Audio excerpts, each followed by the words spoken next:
তালসারিতে যে জায়গাটায় ছিল লাল কাঁকড়া সেটা দেখে আমরা আবার উঠে পড়েছি নৌকায়। এবার নৌকা থেকে আবার নেমে যাচ্ছি যেখান থেকে উঠেছিলাম সেখানে। এরপর কিন্তু আমরা চলে যাচ্ছি শিব মন্দিরে। সেটা কিন্তু ভিডিও করা হয়নি, কেননা শিব মন্দির থেকে কিন্তু যাব আমরা জগন্নাথ মন্দিরে। আর জগন্নাথ মন্দির কিন্তু 8টার মধ্যে বন্ধ হয়ে যায়। খুব তাড়াহুড়োর মধ্যে ছিলাম দেখে শিব মন্দিরের ভিডিওটা আর করা হয়নি। যখন আমরা জগন্নাথ মন্দিরে পৌঁছাই তখন বাজে সন্ধ্যে 7:30। জগন্নাথ মন্দিরে তো অনেকগুলো গেট আছে, তো আমরা 6 নম্বর গেট থেকে ঢুকেছিলাম। ওইখানেই জুতো রেখে হাত পা ধুয়ে আমরা মন্দিরে প্রবেশ করি।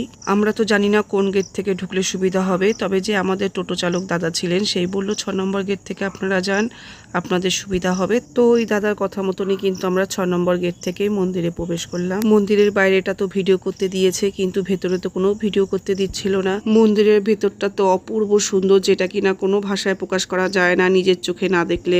মন্দিরের ভেতরে যেটুখানি আমরা ভিডিও করতে পেরেছি সেটুখানি কিন্তু আমি আমার বন্ধুদের সাথে শেয়ার করলাম। তোমরা এখনো পর্যন্ত যারা জগন্নাথ মন্দিরে যাওনি, একবার হলেও দীঘার জগন্নাথ মন্দির থেকে ঘুরে আসতে পারো, খুব ভালো লাগবে কিন্তু। মন্দিরের ভেতরটা ঘোরার পর এরপর চলে গেলাম আমরা বাইরে। আর বাইরের পরিবেশটাও কিন্তু অপূর্ব সুন্দর, যত দেখছি ততই জানি চোখ জুড়িয়ে যাচ্ছে। মন্দিরটা তো দিনের বেলার থেকে রাত্রিবেলাটা বেশি ভালো লাগছিল। 8:30টার মধ্যে আমরা হোটেলে পৌঁছে একটু ফ্রেশ হয়ে জামা ছেড়ে আবার চলে গেলাম সমুদ্রের ধারে। মেয়ের আবদার ছিল পটেটো স্প্রিং রোল ফ্রাই খাবে, তো সেটাই কিনে দেওয়া হয়েছে। দুইজনে মিলে